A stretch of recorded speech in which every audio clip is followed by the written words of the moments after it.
U-2501 descended alone into the black depths. To the untrained eye, this area looked like uniform darkness, but her eyes revealed a distinct spectrum.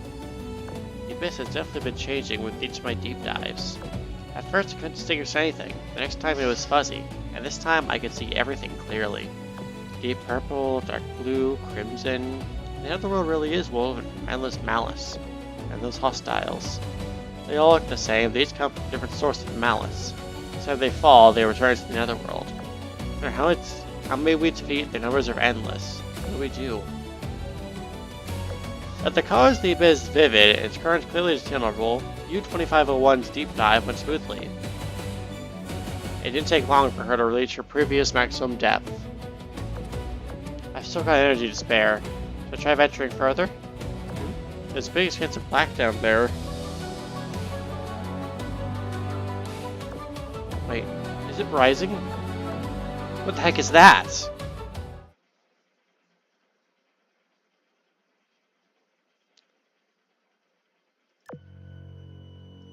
Upon leaving Avignon, Clemenciao often not use the waterways to head to Reims. Instead, she passed beyond the borders of the whole Unitas Empire and stepped directly into the Netherworld. By Testamen's name, witnessed the path forward. The black sun hung overhead, scattering the sin shadows. Third generation rigging integrated a black sun system.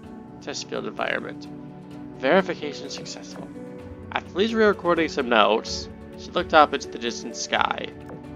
Netherworld's collapse of the land has caused the sea to spread in turn. For all the destruction it's caused, it does make our journey to Paris more convenient.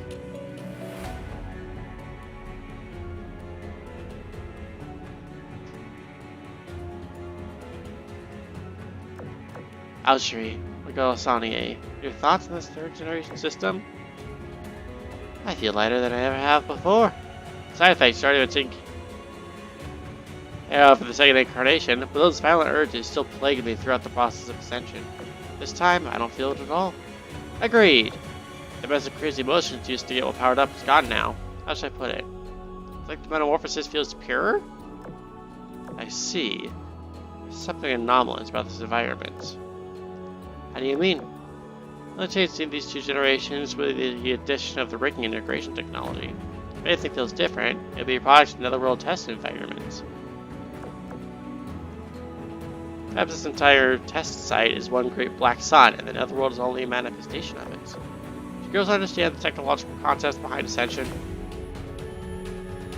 The concepts. Is it not simply utilizing the radiation from the origin cubes to induce metamorphosis? Recall the first generation. When we use it, you need to cite a specific incantation. The origin cube's radiation targets not your physical form, but the symbolic concept of your name. Try deactivating the Ascension. See the results for ourselves. Okay, I'll give it a try. Ascension deactivated. Wait, who are you? One appeared by me too. She my shadow? That's the truth of the Ascension, the very source of the power you've been wielding. Are you saying we use the power of our metamorphosized cells for some test site we don't even know? Suddenly I feel guilty. I don't have to worry about it. Far away for a concept, not an individual.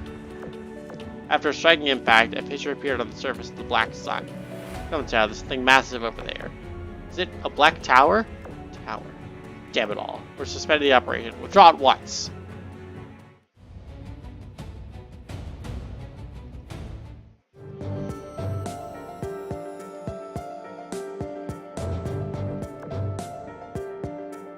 Marco Polo's presence at our test site is, in a word, reassuring. All it took was for activating a few devices to make the tribunal's hand-ready airships to materialize in thin air along the divine waterways. Also sees the tribunal's hands aircraft configuration to the fullest. Upon our decision to execute the world link ritual, Marco Polo selected Florence, asserting at the very edge of the Apennine Peninsula as a venue. However, when the tribunal's hand reached the skies of Genoa, there was a sudden change in the netherworld lying just outside of the Imperial Barrier.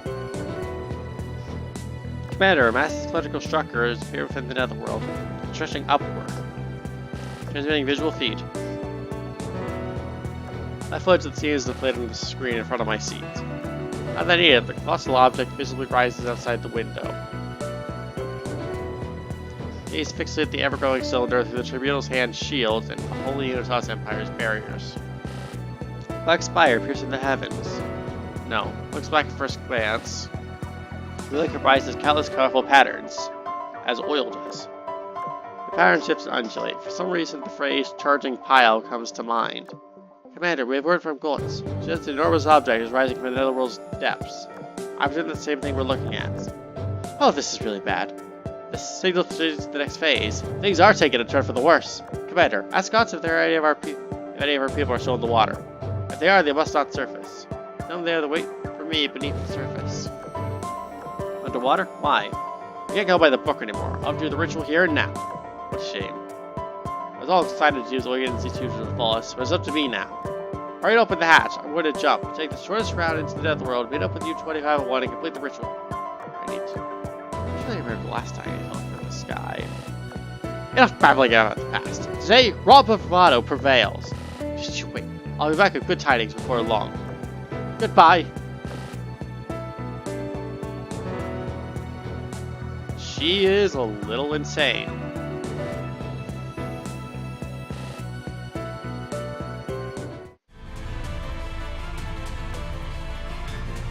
After receiving the entry report, U-2501 stayed alone amidst the darkness, never surfaced. It just felt a warm light. What? Down here? Hey, can you hear me? Or the light appeared a faint figure.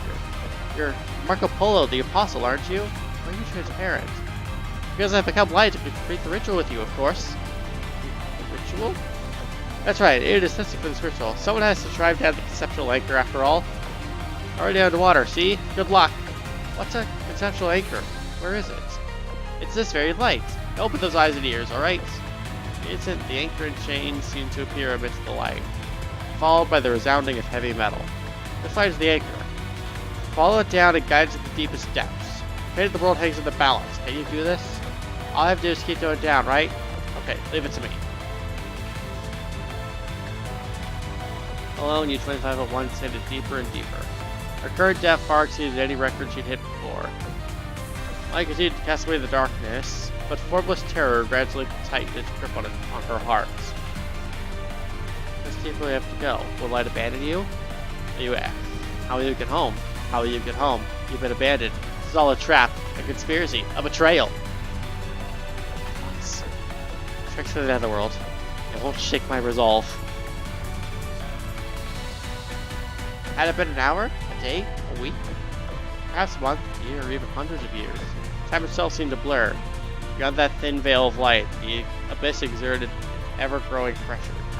The veil seemed so fragile, as if it could collapse at any moment and usher in death. It's already over already. What are you trying so hard for? This is meaningless. Give up already. The bad thoughts are getting desperate. When I choose to do the deep dives, it was to understand and defeat you. Finally, I have my chance. You've taken too many of my friends away. I won't let you have another. I'll persevere to the very end, until the light has driven off all of the darkness, until victory is ours. The second ray of light shot forth. This time it came from deep in the depths. It gradually spread, creating one dividing line between the surface and the depths. Atop this new surface to the world brimming with lights, a new world, a world belonging to the Degnia League.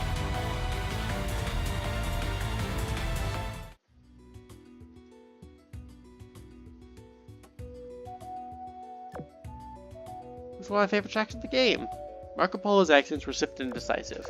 Only 5 minutes after she left out of the cabin, the world began to change. Blinding light surged from the netherworld, creating a faint outline of the Apennine Peninsula. The ritual seems to be going well. Gaze at the light in the distance. However, before I realize it, I'm engulfed as well. Amidst the boundless light, I make out 3 distinct figures. Hierophants, Devil, Emperor. Hierophant, Devil, what's the third one? What are they talking about? I haven't tried to tell you something. Why can't I understand any of it? Are you speaking to me? Who are you? What is it you're trying to say? I tried to scrutinize the figure before me, but suddenly there's a booming roar. It came from a bundle of light floating in midair. That's a sword. Radiance more dazzling than the sun, overloaded by 5 senses, as if to prevent me from learning anything more. World shatters. I realize I'm in the tribunal's hand again. Ever-intensifying light rays from the peninsula. No matter how I try to observe it, I can't get that mysterious vision to come back. Something's trying to stop me from gathering intel. What was it, though? Could it be related to Hierophant's anxiety?